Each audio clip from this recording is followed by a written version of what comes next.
Hai teman Saka, saya Talita, host Usahid Podcast hari ini. Kali ini saya ditemani oleh Ibu Reni Aryastuti, from MSC, dan Kak Sinta Mei Angelina. Selamat pagi Ibu, selamat pagi Kak. Gimana Pagi, kabarnya hari ini? alhamdulillah baik Kalita. Ya, jadi hari ini tuh saya ingin bertanya-tanya tentang prodi farmasi. Kan mungkin teman-teman calon mahasiswa baru itu masih galau, masih bingung ya. Kira-kira saya mau kuliah masuk jurusan apa gitu. Apakah akan sesuai dengan minat atau tidak gitu. Jadi mungkin Bu boleh dijelaskan sedikit tentang prodi farmasi Universitas Said Surakarta. Ya baik, terima kasih Mbak Talita. Di sini saya Reni Aryastuti, saya selaku dosen di Farmasi Universitas Surakarta. Jadi kalau di farmasi ini terbilang juga masih cukup baru juga sih ya, karena farmasi ini di Universitas Syahid berdiri mulai tahun 2017.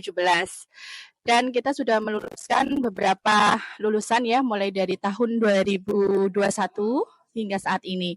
Nah, untuk program studi farmasi sendiri memiliki visi yang menjadikan program studi yang unggul untuk menghasilkan mahasiswa yang berkarakter, berdaya saing, dan juga berjiwa kewirausahaan di tingkat nasional menuju internasional.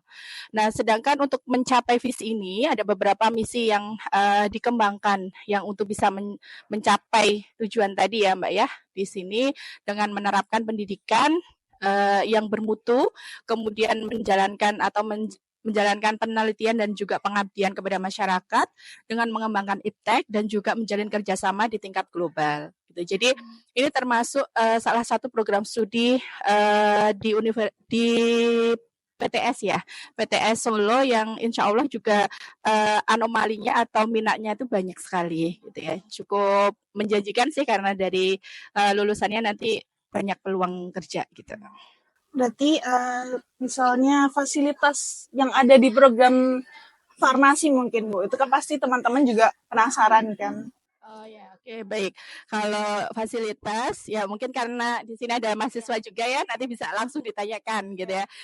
Nanti dikira ini beneran ada apa enggak gitu ya. Jadi kalau di farmasi itu karena kebanyakan praktikum basah ada di sini dilengkapi dengan laboratorium. Laboratorium itu di bidang farmasi, farmasi klinis ada, kemudian kimia farmasi, biologi farmasi, kemudian ada laboratorium teknologi farmasi, kemudian ada laboratorium farmakologi dan farmasi klinis gitu. Nah, kalau untuk fasilitas umum ya seperti kayak ruang kuliah gitu, insya Allah ruang kuliahnya nyaman gitu ya, ruang kuliahnya sudah ber-AC, kemudian untuk fasilitas-fasilitas seperti adanya lift, kemudian adanya perpustakaan, wifi, kemudian taman yang mendukung untuk kerja kelompok begitu ya, diskusi dan juga mengerjakan tugas itu saya rasa untuk lingkungan akademik itu sangat hidup ya di Universitas Surakarta.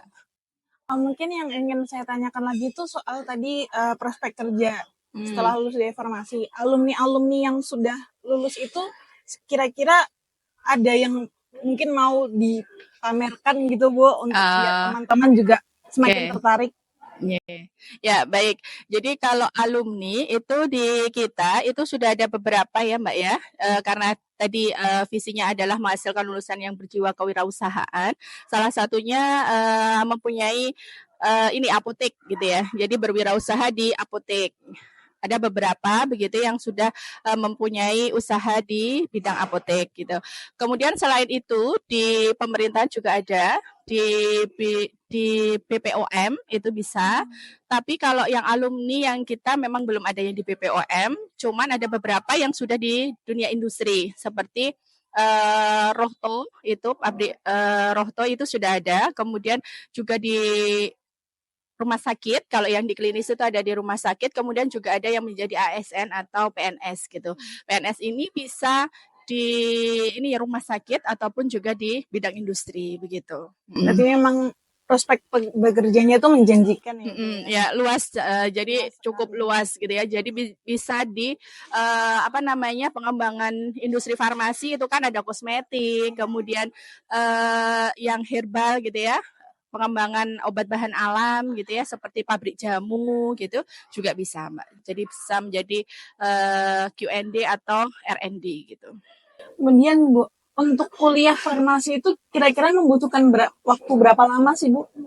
Oke, kuliah di farmasi kalau jalur reguler itu kalau cepat itu bisa ditempuh dalam 7 semester ya, itu 3,5 semester karena di kita farmasi sudah menerapkan juga sistem MBKM, jadi mahasiswa bisa magang di luar untuk bisa dikonversi ke mata kuliah yang relevan gitu ya, misal magang di dunia industri seperti kosmetik begitu ya. Nanti kita ada mata kuliah tentang kosmetologi, kemudian teknologi kosmetik, kemudian ada pengembangan sediaan obat bahan alam dan seterusnya. Jadi nanti kita bisa konversi ke mata kuliah yang relevan gitu sehingga mahasiswa di sini bisa lulus tepat waktu sebelum 4 tahun gitu ya. Kalau reguler itu memang idealnya 4 tahun, tapi bisa cum laude, bisa kurang dari 4 tahun, 3,5 tahun itu dari mahasiswanya sendiri karena kan di sini sistemnya sudah UKT ya, jadi mahasiswa bisa menempuh maksimal SKS itu 24 SKS gitu ya dalam 1 semester. Nah ini mungkin salah satu calon yang bisa lulus 3,5 semester ini. Ya ini Mbak Sintame ini termasuk mahasiswa yang mungkin ini ya berprestasi ya, dari beberapa ini tinggal 1 semester ya Dek ya. Ya, jadi semester 7 sudah ini semester 6.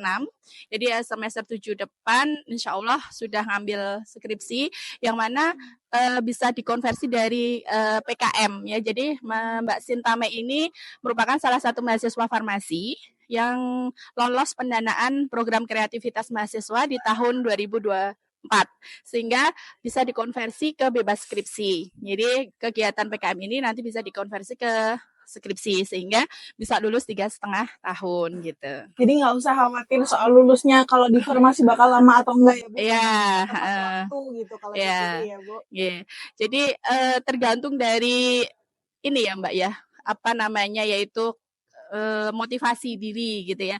Sebenarnya kalau kuliah di farmasi itu ya nggak susah-susah gitu ya, tinggal kita ya cuman waktunya saja mungkin yang banyak karena ada praktikum yang banyak gitu. Kalau gitu saya mau tanya ke Mbak Sintame ya. Iya, boleh. Angkatan berapa? Saya angkatan 2021, saat ini semester 6. Saat ini semester 6 ya, Iya. Mbak. Saya pengen nanya sih, selama ini berarti semester 6 kan sudah lumayan lama ya di Usahid, di farmasi. Itu gimana kesan-pesannya sebagai mahasiswa farmasi? Ya, sebelumnya saya kan udah semester 6. Untuk fasilitas di Universitas Said Surakarta itu cukup mumpuni untuk di bidang, karena kan farmasi itu lebih ke prakteknya ya yang diutamakan dan penting gitu. Dan di Universitas Said Surakarta ini memang cukup mumpuni untuk fasilitas di laboratoriumnya. Kemudian selama saya menjadi mahasiswa di sini ya Masya Allah gitu ya, sangat mendukung dari tenaga pengajarnya, Bapak Ibu dosennya yang sangat Masya Allah gitu ya ilmunya. Jadi kayak banyak ilmu yang diterima dari sini. Gitu. Berarti nggak ada masalah, semuanya kalau buat kuliah itu udah sip gitu ya? Iya, mantap pokoknya kalau masuk. Terus kalau misalnya ada kegiatan lain nggak sih selain perkuliahan sebagai mahasiswa farmasi itu Kak? Banyak sih Mbak, sebenarnya ya tergantung dari mahasiswanya. Cuman kalau untuk di bidang farmasi juga itu tadi seperti yang Ibu Reni bilang, kayak ada kegiatan untuk himpunan mahasiswa farmasi berjalan, kemudian kegiatan yang lain bisa ikut itu program kreativitas mahasiswa, PKM, kemudian magang seperti yang Ibu tadi bilang, banyak. Kembali ke Bu Reni ya, untuk sebagai yang salah satu yang pasti dipertanyakan buat teman-teman itu, terutama mungkin orang tuanya, kisaran biaya kuliah untuk di farmasi Universitas Said Surakarta itu berapa sih Bu? Oke, baik. Jadi kalau di program studi farmasi itu karena sekarang universitas itu sudah menerapkan sistem UKT ya. Jadi untuk UKT, besaran UKT program studi farmasi itu sekitar 6 juta sampai 7 juta mungkin ya. Untuk lengkapnya mungkin nanti bisa klik di admisi atau bisa bertanyakan di PMB gitu ya, di bagian penerimaan mahasiswa baru. Jadi kalau untuk UKT sekitar itu Mbak, jadi sekitar 6 sampai 7 juta. Tapi itu teman-teman juga nggak perlu khawatir ya, karena kita itu menyediakan beasiswa ya. Betul. Jadi di Universitas Syahid itu menyediakan beberapa fasilitas beasiswa, di antaranya beasiswa berprestasi. Beasiswa berprestasi ini bisa diperoleh dari Dikti ataupun juga bisa diperoleh dari pemerintah setempat gitu ya. Jadi nanti dari mahasiswa itu bisa mengusulkan ke Universitas Syahid atau ke biasanya kalau yang mengurusi ke bidang kemahasiswaan begitu. Nah, untuk kalau yang di luar jalur prestasi itu juga ada seperti ini ya beasiswa tidak mampu gitu juga bisa kalau yang sudah ada KIP gitu, beasiswa yayasan dari Universitas saya itu sendiri juga ada Mbak. Jadi dan mungkin biasanya kalau di pendaftaran gelombang 1 2 ini barangkali biasanya ada semacam beasiswa reward gitu ya, apresiasi buat pendaftar yang bukan pendaftar pertama ya, pendaftar di awal-awal begitu, di awal gelombang begitu. Kemudian juga ada dibuka juga jalur tahfiz gitu ya, dan juga beasiswa berprestasi lainnya gitu. Jadi buat teman-teman jangan ragu untuk mendaftarkan diri ke jurusan farmasi Universitas Syahid Surakarta. Untuk informasi lebih lanjutnya bisa datang ke unit admisi Universitas Syahid Surakarta atau lihat infonya di bawah ini ya. Terima kasih Ibu Reni untuk waktunya berbincang-bincang kita dengan Mbak Sintami juga. Kami tunggu teman-teman di kampus Universitas Syahid Surakarta ya. Terima kasih.